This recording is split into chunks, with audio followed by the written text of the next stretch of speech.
all-party group, I'm sure I speak on behalf of all the members of the tremendous effort that you've put in to ensuring that the Sikh community is represented, not just on the floor of the House, but across the entire state and everything that Parliament does. And I'm also glad to see some of my fellow Scots here today, not just the last two MPs, but also it was lovely to see all of them. Ravinda and Trishna as well, so thank you for coming down and being here in Parliament today.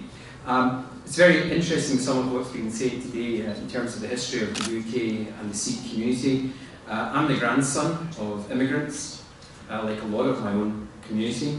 That said, my community is probably one of the least diverse across these islands, but at the core of our community at the moment is the issue of Jagcast and Johal.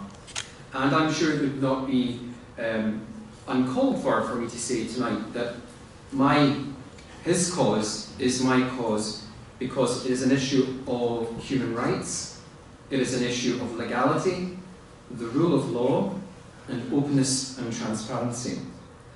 All I have consistently called for on behalf of this young man, a son of the Rock of Dumbarton, a Scotsman who is a Sikh, is the right to due process. And I think, from my perspective at least, as his elected representative, 3 general elections now, is that has been inconsistent in relation to his case in terms of the judicial process, and should give the United Kingdom government grave concern in its deliberations with the Republic of India.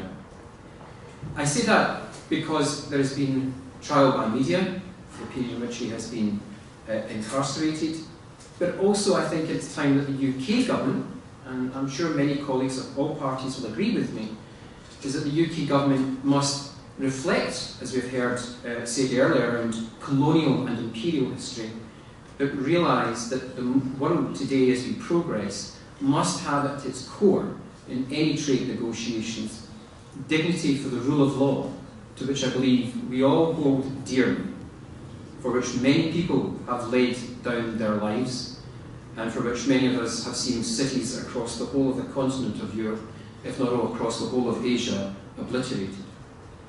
And it would be remiss of me not to say that the government really must now hold a light to the inconsistencies in his judicial process and engage, at least from my perspective, a higher level of engagement between cabinet ministers and the government of India.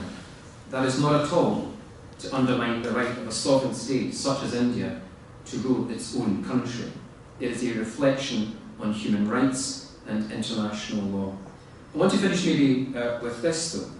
I said earlier on that I was the grandson of immigrants, and hearing today about racism and bigotry.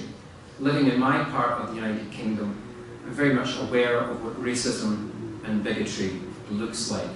My name in the ancient is Marcin Sean or Docherty-Hughes, and that's the Irish. And our country, across the entire United Kingdom, needs to get a grip on racism and bigotry, and to expose it in all of its guises, whether it's anti-Sikh, anti-Irish, anti-English, at every level. We must expose it to the light of reality. Quite frankly, it's stupid, it's incoherent and unintelligent. And anyone who thinks it is opposite to that, quite frankly, is not living in the world I think we all want to live in. One in which your faith is founded on principles of peace, love, and commitment to your community.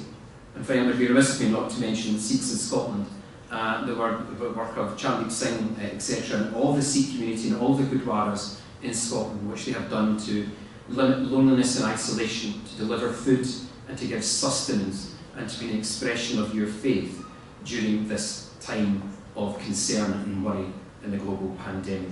I'm not very good at other languages, but I do know a little final bit in the Gaelic to end, to say to you, Sláinte Slonish Irish Beartas, health, happiness and peace.